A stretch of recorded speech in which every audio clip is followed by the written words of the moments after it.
Mesdames et messieurs, bonjour. Pour l'hebdomadaire satirique nigérien d'information en général, le Hérisson, dans son numéro 336 du 24 novembre 2002, écrit en grand titre Niamey, la capitale du Niger sous les feux de l'actualité africaine. Le président Bazoum accueille le double sommet sur la ZLECAf et l'industrialisation de l'Afrique. Le Hérisson développe plus loin. Ce vendredi 25 novembre dans l'après-midi s'ouvre à Niamey un sommet extraordinaire de l'Union africaine consacré à la zone de libre-échange continentale africaine ZLECAf. Ce sommet sera précédé d'un autre, cette fois-ci dans la matinée, le même jour, avec comme ordre du jour l'industrialisation et la diversification économique. Plusieurs chefs d'État et de gouvernement y participent, ainsi que d'autres décideurs africains et partenaires du continent. Au menu de ce sommet sur la ZLECAf, l'adaptation de plusieurs textes se rapportant à la deuxième phase. Selon Al-Hada Al-Kash, ministre du Commerce du Niger, cité par le site marocain d'information économique Média 24, les textes à soumettre à l'appréciation des chefs d'État et de gouvernement portent sur les investissements, la propriété intellectuelle, la politique de la concurrence, les commerces par les femmes et les jeunes, ainsi que le commerce numérique. Les textes de la première phase consacrés au commerce des marchandises et au règlement des différends ayant déjà précédemment fait l'objet d'un examen seront certainement revisés. Le projet ZLECAf étant à ses débuts. La ZLECAf à Niamey, c'est comme le cercle de l'eau dans la nature. L'eau qui va à la mer revient à la mer. C'est dans la capitale nigérienne qu'avait été lancée la phase opérationnelle de la ZLECAf en juillet 2019 lors du sommet de l'Union africaine qui a réuni une trentaine de chefs d'État et de gouvernement sous l'impulsion du président Issoufou Mahamadou, alors aux commandes de son pays. Désigné par ses pairs pour piloter le projet de la ZLECAf, Issoufou Mahamadou ne quittera plus ce projet. Résolument engagé qu'il est à conduire ce projet phare du développement de l'Afrique à son terme, convaincu par son travail, les sommités du continent de lui renouveler leur confiance après son mandat à la tête du pays.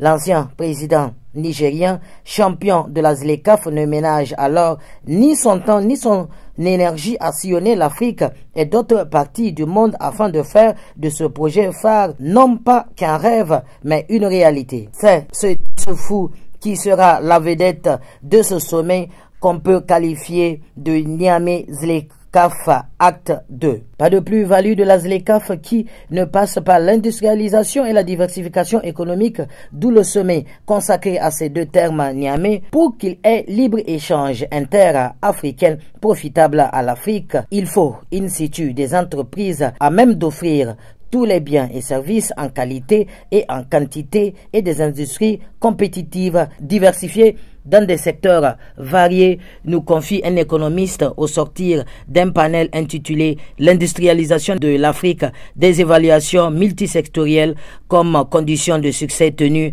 à Niamey le mardi 22 novembre 2022, en prélude de ce double sommet. Et pour la roue de l'histoire, dans son numéro 1133 du 24 novembre 2022, écrit en grand titre « Rencontre de l'Union africaine sur l'industrialisation et la ZLECAf, l'avenir de l'Afrique » se joue à Niamey. La roue de l'histoire développe. Le dimanche 20 novembre 2022 s'est ouvert à Niamey, la capitale du Niger, la première édition du sommet des femmes transformatrices au palais du 29 juillet de Niamey. C'est la ministre de l'Industrie et de l'Entrepreneuriat de jeune Madame Gouza Salamatou Magaji qui a officiellement lancé le forum en présence des invités venus de 26 pays africains. Côté officiel, l'on notait la présence du secrétaire exécutif de la communauté des États sahélo-sahariens SANSAD, ancien premier ministre du Niger, Birji Rafini, des membres du gouvernement, du gouverneur de la région de Niamey et plusieurs chefs de délégation responsables des institutions internationales. Organisé par la fondation Nour de la première dame Hajia Kadiga Bazoum, le sommet des femmes africaines transformatrices vise à booster l'autonomisation de la femme africaine à travers la promotion des petites et moyennes entreprises créées et dirigées par des femmes. En s'adressant à l'assistance, la présidente du comité d'organisation du Forum des femmes africaines transformatrices, Madame Rabiatou Mamadou Arzika, s'est réjouie de la présence massive des invités venus des 26 pays africains pour cette première édition. La tenue d'un tel sommet vise, entre autres, à créer les conditions d'une interaction entre les entreprises du continent à travers un partage d'expériences, a souligné Rabiatou Mamadou Arzika. La roue de l'histoire écrit encore, c'est dans cette logique que la Côte d'Ivoire a été choisie comme invité d'honneur du sommet. Compte tenu de la place qu'elle occupe en matière d'industrialisation, a martelé la présidente du comité d'organisation. Elle a ensuite remercié l'ensemble des participantes et participants qui ont effectué le déplacement de la capitale nigérienne pour prendre part à cette première édition du sommet des femmes africaines transformatrices. Le sommet des femmes africaines transformatrices qui se tient dans le cadre du sommet sur l'industrialisation de l'Afrique a donné la parole à plusieurs responsables d'institutions internationales de développement. Tour à tour, la secrétaire exécutive du nouveau partenariat pour le développement de l'Afrique, NEPAD, Madame Nardos Bekele Thomas, le commissaire de l'Union africaine en charge de l'industrie, Monsieur Albert Mouchanga, le représentant de l'Organisation des Nations Unies pour le développement industriel, Monsieur Ger Multer, le secrétaire exécutif par intérim de la Commission économique pour l'Afrique, CA, M. Antonio Pedro, la coordinatrice du système des Nations Unies au Niger, Mme Louise Auben, le directeur général de la Banque arabe pour le développement économique de l'Afrique, Badea, Dr Sidi Ouldouta, ont pris la parole pour évoquer l'impérieuse nécessité de l'industrialisation de l'Afrique pour que le continent puisse être au rendez-vous de l'agenda 2063 de l'Union africaine. Pour ce faire, des secteurs comme l'énergie, l'eau potable, les chaînes de valeur agricole ont besoin de financement pour appuyer la stratégie africaine sur l'industrialisation du continent. Et pour l'hebdomadaire satirique nigérien, le Canard déchaîné, dans son numéro 907 du 24 novembre 2022, est revenu sur l'affaire de Tamou, le silence suspect de la société civile. Le Canard déchaîné a développé plus loin. Le 24 octobre dernier, l'armée de l'air menait une frappe chirurgicale contre un groupe terroriste sur le site aurifère de Tamou. Le bilan dressé par le ministère de la Défense nationale faisait état de 7 morts et une vingtaine de blessés. Sitôt après, des acteurs de la société civile et des activistes des réseaux sociaux proches de l'opposition se sont saisis du dossier pour annoncer des chiffres impressionnants de 150 morts civiles, faisant ainsi croire à un massacre délibéré opéré par l'armée. Pour corroborer leur affirmation contre les FDS, les 10 acteurs de la société civile se sont investis de la mission d'aller sur le terrain afin de recueillir des preuves de leurs allégations. Depuis, le report qu'ils ont promis se fait toujours attendre. Le Canard déchaîné écrit encore, à l'origine, il y a eu d'abord cette attaque contre une position de la police nationale le 23 octobre dans la même zone, 2 policiers tués et de nombreux autres blessés. L'armée de l'air va alors déployer les moyens en sa disposition, ce qui a permis de localiser le groupe terroriste auteur de l'attaque sur les sites aurifères de Tamou. Une frappe ciblée va alors être opérée, ce qui a abouti à la neutralisation de cet élément terroriste. Mais selon certains acteurs de la société civile, l'État cachait un bilan beaucoup plus lourd constitué essentiellement d'orpailleurs pour étayer leurs accusations abondamment reprises sur les réseaux sociaux.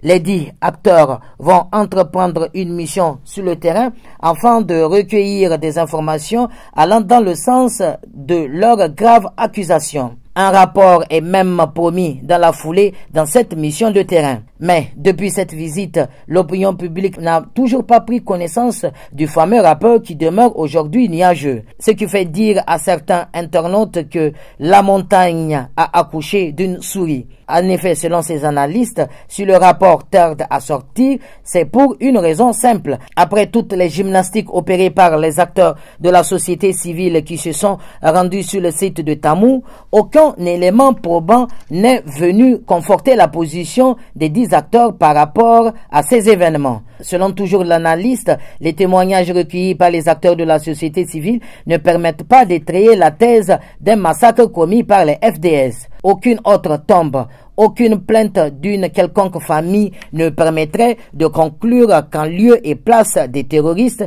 les FDS aient massacré des civils. Et pour l'hebdomadaire nigérien d'information et de réflexion générale, l'actualité dans son numéro 683 du 21 au 27 novembre 2022 écrit en grand titre « Sommet de l'OIF à Djerba ». la francophonie des malaises. L'actualité développe plus loin par rapport à ce grand titre, à la lumière de l'aventure du franc CFA et de l'indisponibilité pour les pays concernés de se défaire face au veto français, à la lumière de ces démocraties torpillées que l'on trouve sur les espaces francophones africains, à la lumière du retard qu'accusent les pays francophones africains par rapport aux autres continents malgré leurs immenses ressources, à la lumière de nos indépendances contrôlées, dépendantes, à la lumière encore du jeu trouble et troublant de la France dans la politique intérieure des États et notamment dans leur gestion politique, à la lumière enfin de l'intrusion douteuse de la France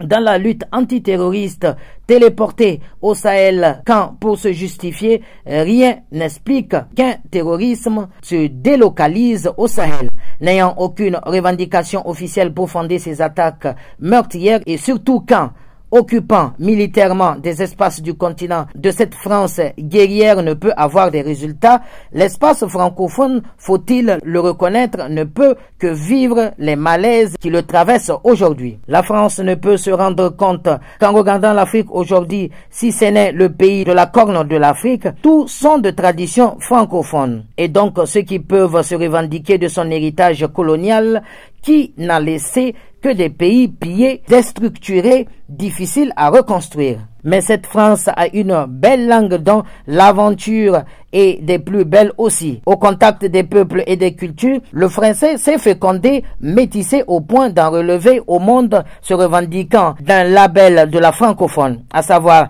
la diversité, une multitude de français parlés dans les 4 coins du monde. Souvent rapproprié par la création artistique, notamment la littérature qui n'a plus le complexe et de pudeur grammaticale à s'en servir pour produire des chefs-d'œuvre et sans que la France puriste n'ait plus que honte pour croire à un rabaissement d'une langue qui n'est plus la sienne pour être sa seule gardienne. La langue française a aussi donné à la France un instrument au service de son influence et de son émergence dans le monde. La francophonie, elle a fait son bon bout de chemin jusqu'à ce que la France, débordée, ne peut plus s'en préoccuper de la progression de la langue dans le monde, manquant de moyens de soutenir sa promotion et son enseignement à travers le monde, c'est qui, depuis des systèmes éducatifs dans bien d'États, sont en faillite avec une baisse de niveau qu'on ne cesse de décrier.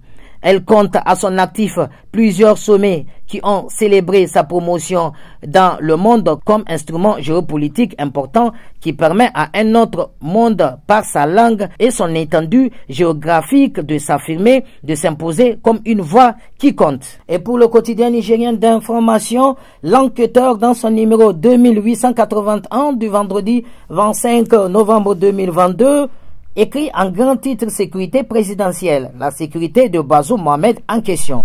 L'enquêteur développe plus loin, le chef d'État s'accommode-t-il réellement de la garde pétrolienne qu'il a héritée de son prédécesseur sous les apparences d'un statu quo pleinement accepté de toute discrétion? Bazoum Mohamed ne tenterait-il pas de reprendre les choses en main? Si oui, que cache ce désir d'émancipation? L'enquêteur écrit également le général Abdourahmane Tiani est inamovible, tel est le refrain sans cesse étonné par ceux qui évoquent l'incapacité du président de la République à remanier sa garde prétorienne. 19 mois après sa prise de fonction, la sécurité de Bazoum Mohamed repose encore et toujours sur presque l'équipe dont s'est servi Issoufou Mahamadou durant ses 2 mandats. C'est bien connu que sous nos tropiques, les chefs d'État sont constamment en proie à une hantise sécuritaire inouïe. Bazoum Mohamed échappe-t-il à cette peur panique? S'interroge l'enquêteur. Certains dans l'armée pensaient alors pouvoir usurper le pouvoir par la force, mais je crois que leurs échecs successifs ont fait que notre armée, plus personne ne songe à ce genre d'aventure, a répondu le président de la République à une question en lien avec la tentative de coup d'État déjouée 48 heures avant son investiture. Bazoum Mohamed tente-t-il de se démarquer de son prédécesseur, lequel s'est intoxiqué par la paranoïa une chose est sûre, l'efficacité du dispositif en matière de sécurité préoccupe les régimes africains, y compris celui de Bazoum Mohamed. L'enquêteur écrit également, c'est un secret de polichinelle, les autorités algériennes ont des atomes crochus avec les chefs d'État du Niger. Le 1er mars 2021, le président algérien Abdel Majid a accordé une interview à la chaîne nationale de son pays, s'exprimant sur la situation politique au Niger, marquée par des vives tensions post-électorales. Les dirigeants algériens ont clairement dit: nous étions les premiers pays à avoir envoyé une mise en garde à la rue à Niamey qui refuse l'élection de Bazoum. Ces propos ouvertement injonctifs ont suscité une vague d'indignation au Niger, notamment dans le rang de l'opposition politique et de la société civile. Cela ne fait aucun doute, Bazoum Mohamed ne peut compter que sous le soutien d'Alger. C'est ainsi, dès les premiers mois de l'investiture du nouveau président nigérien, plusieurs agents de sa sécurité rapprochés ont été acheminés en Algérie pour une formation. Alger ne s'est pas arrêté là dans son soutien affiché à l'endroit de Bazoum Mohamed, prétextant l'absence d'une partie de matériel de la garde présidentielle, notamment les fameux chars visibles à l'occasion de toutes les sorties du chef de l'État. Le régime en place en a fait appel à l'Algérie. Et enfin, pour l'hebdomadaire d'information générale et de réflexion, le Courrier, dans son numéro 7356 du jeudi 24 novembre 2022, écrit en grand titre: l'amateurisme dans certaines prises de décision, le Conseil d'État inflige un camouflet judiciaire au gouvernement. Point d'exclamation. Le Courrier développe plus loin. On se rappelle qu'il y a quelques jours, la presse nigérienne se rendait compte d'une décision inique prise par le ministre de la Santé publique, au moyen de laquelle il fermait quelques instituts de santé sous le motif fallacieux qu'ils n'auraient pas de plateau technique dans les localités où elles mènent leur activité. Personne ne pouvait comprendre une telle mesure, quand la faute, si c'en est, incombe plus à sa responsabilité de ministre qu'à des fondateurs qui, se fondant sur des textes de la République, ont soumis des dossiers qui avaient autorisé à ouvrir leur établissement dans différentes localités du pays, sans que jamais le ministère de la Santé, qui ne saurait ignorer les textes et qui autorisait à ouvrir les établissements, n'ait une seule fois invoqué une fallacieuse raison de plateau technique pour refuser d'autoriser l'ouverture de ces écoles. Pourquoi donc il a fallu attendre plusieurs années après pour que le monsieur Idi Ilyasu Menassara, Curio Colombo de nouveau, tant fouine pour trouver une curieuse idée de plateau technique pour poser cet acte qui ne peut être compromis des personnes au Niger? Comme ailleurs, alors même qu'il est incapable de clarifier cette affaire de matelas, une place à 400 000 francs CFA, tasse de café à plus de 120 000 francs, à vouloir chercher à prouver des poux sur la tête d'un autre. N'est-ce pas plus sérieux de raser la sienne pour se mettre à l'abri du soupçon, s'interroge le Courrier.